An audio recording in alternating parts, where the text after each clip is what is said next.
Get stuck in Eternal Winter in Black Desert Online. Warframe now has a release date for the Angels of the Zariman expansion. The 6.1 patch for Final Fantasy XIV is so big it's scary, and SMITE just revealed the first Chinese god in over 2 years.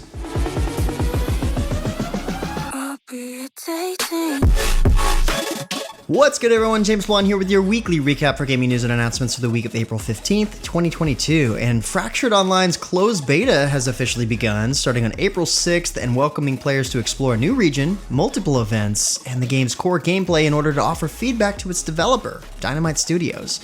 While we talked about all of that in the last recap, Dynamite Studios has also put out a new roadmap this past week, highlighting key development plans leading up to the game's planned launch in winter of 2022.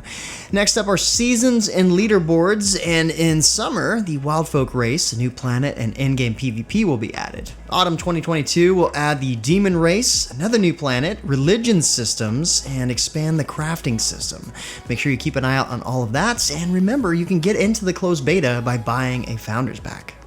Next up, Warframe revealed a new trailer for its upcoming Angels of the Zariman expansion last week in another developer stream, and this time they included a release date, April 27th. The expansion expands on the cinematic quest of the game, along with introducing the new Warframe Gyre, new mission types, customizable housing, and new exclusive accessories. The stream revealed the second of these new mission types, Void Cascade, along with more details about the new Dormizones housing system on the Zariman 10.0, new evolving weapons, and even more. Keep an eye out for this update landing at the end of this month. If you've been following V Rising, you'll be happy to know an early access release date has finally been given. In case you're not aware, V Rising is an open-world survival game where you play as a vampire trying to carve a name for yourself. The early access will feature 4 different regions for players to explore, each with their own perils and powers to obtain. The game features tons of environmental storytelling and fast-paced ARPG-style combat, so come May 17th, you'll be able to conquer the lands of Vardaron yourself. Meanwhile, Black Desert Online's newest expansion, Eternal Winter, went live last week on April 6th. This expansion includes the new region Mountain of Eternal Winter, where players can discover new hunting grounds, boss fights, ice fishing, and more.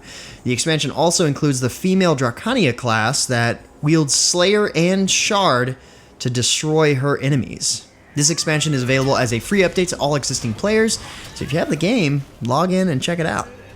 Final Fantasy XIV players are getting to enjoy a brand new content patch, as patch 6.1, a Newfound adventure, launched this week. There's a lot contained in this patch, so you may want to hit the link below for a better overview, but in summary, there's new main scenario quests for players to uncover, there's a new 24-player alliance raid in the Myths of the Realm series, a new dungeon, a new Unreal Trial, a new set of tribe quests, a long-awaited Ishgardian residential district, major revisions to the Duty Finder for all 2.x dungeons and trials, small-scale PvP, and much more. Whew. Next up, the finale for RuneScape's Elder God Wars saga has finally become available, giving players the chance to experience a crucial in-game quest. Extinction is the first Grandmaster quest since 2016 and features combat arenas with new skilling areas, high-tier resources, and exciting new rewards. This marks the conclusion of the 20th anniversary celebrations for RuneScape, but I'm sure players are already looking forward to the next epic tale.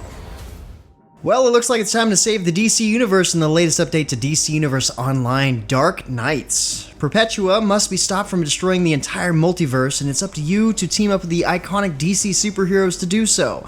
Featuring new daily and weekly open world missions, Dark Knights will also challenge you with new duo, alert, and raid dungeons as the heroes seek a means to cut off Perpetua's power. Expect all new rewards, feats, gear, and more throughout the episode. For a limited time, all content from this episode will be made specially available for players level 15 and higher, so you won't miss out on anything even if you just started out. Dark Knights is free for everyone, along with all other DC Universe Online content, so check it out today. In other news, Phantasy Star Online 2 New Genesis has launched its April update this week, and it comes with quite a bit. First off, the level cap has been raised to 45, which also means there are new high-ranked sectors and Ritem, along with other new challenges. There are new photon arts and compound techniques available. There's also a new party recruitment system, dedicated photo rooms for those perfect screenshots, and more. Next up, let's take a look at part 2 of the Italian Destroyers update for World of Warships. The update delivers several new features such as super ships in the tech tree, an all-new Italian collection featuring a tier 6 ship for free, 2 tier 10 ship brawls, and tons of visual improvements and content changes. You'll also be able to earn division stars with this update by completing various tasks with clan mates. For example, you can earn 3 per match by winning the battle and executing teamwork maneuvers and coordinated attacks. Look for this and all the new content live now in World of Warships. GWENT has dropped its 10.4 update this past week called Forgotten Treasures. This update adds 21 new cards of various types, 16 golds, and 5 bronzes. These new cards use existing mechanics of GWENT, but are inspired by the Golden Necker project, the in-development single-player spin-off of GWENT Witcher card game. This card drop was included free as part of the update, but you can also grab a Forgotten Treasures pack in the in-game store to nab all of the cards in their premium animated versions, plus the new Abandoned Laboratory game board. Make it quick though, that pack disappears on May 10th. Meanwhile, the Year of the Hydra has now begun in Hearthstone, as its newest expansion, Voyage to the Sunken City, is now live with 135 new cards to collect. There are 2 new keywords in this set, Dredge, which lets you peek at the bottom 3 cards of your deck and pull one, and Colossal, which are minions that are too big to fit on a single card. The set also includes the new Naga-type minion, which is focused on boosting spells while in play. The Year of the Hydra also means that the set rotation has changed, moving the Year of the Phoenix expansions to Wild. There's also new updates for the core deck, so make sure you check it all out before you start a match. Rogue Company has kicked off Season 2 of its Year 2 operations this week with the Covert Ops update. This includes the Covert Ops Battle Pass featuring some realistic gear for those who like to play it straight, along with the Rambo King Cobra crossover. But more than that, the update shakes up the game with new core mechanics. All rogues now have a speed value and a toughness value, offering movement speed or reduction, adding new depth to your rogue choice. New efficiency levels for perks have also been added, allowing some rogues to truly specialize in certain perks. And there's new perks too, like Volatile and Energized. Definitely check out the patch notes linked below for all the details on these game changers.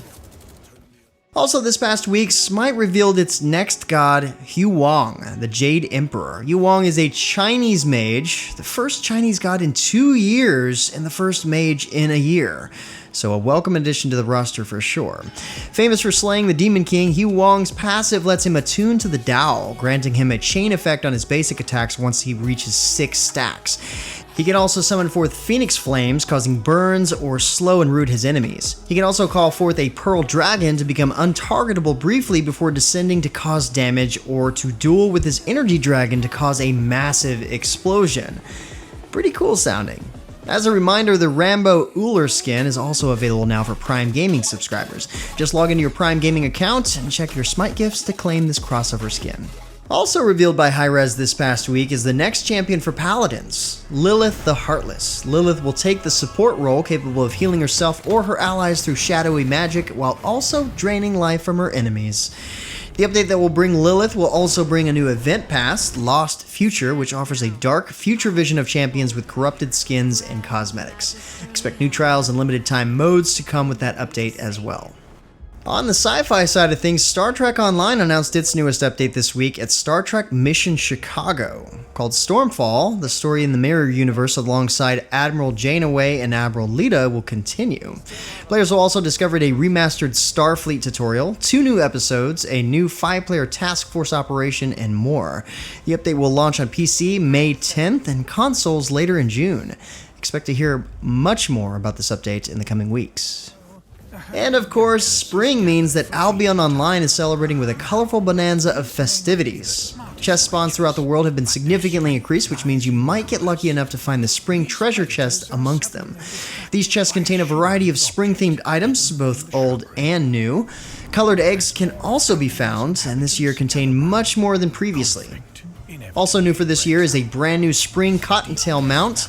This very fast tier 8 mount has one definite unique factor. It can be found, raised, and ridden by anyone regardless of their riding level. The spring event is live now, so go on an egg hunt in Albion Online today. As usual, last up we have the Epic Game Store's free games of the week. This week we have two to bring you, Insurmountable and XCOM 2. If you've ever wondered what it'd be like to turn mountaineering into a roguelite experience, then Insurmountable is just for you. Climb peaks, brave the cold and wet, and return to base camp safely, growing stronger for each progressive ascent. XCOM 2 certainly needs no introduction. However, the tactical single-player strategy shooter pits your human squad against hordes of aliens hell-bent on conquering humanity. Study their tech, adapt it for your own, and push back these invaders to save mankind. And with that said, that's about it for all the major news and announcements for this week. Be sure to stay safe and keep your families healthy. Like always, you can find more information on the news topics linked in the description below. Feel free to discuss the news or even more news in the comments below. And don't forget to like, subscribe, wash your hands a bunch, hit that little bell icon to get notifications, and of course, share this video. But until next time, guys, that's going to be it for me. I'm James Blonde. See you out there, gamers.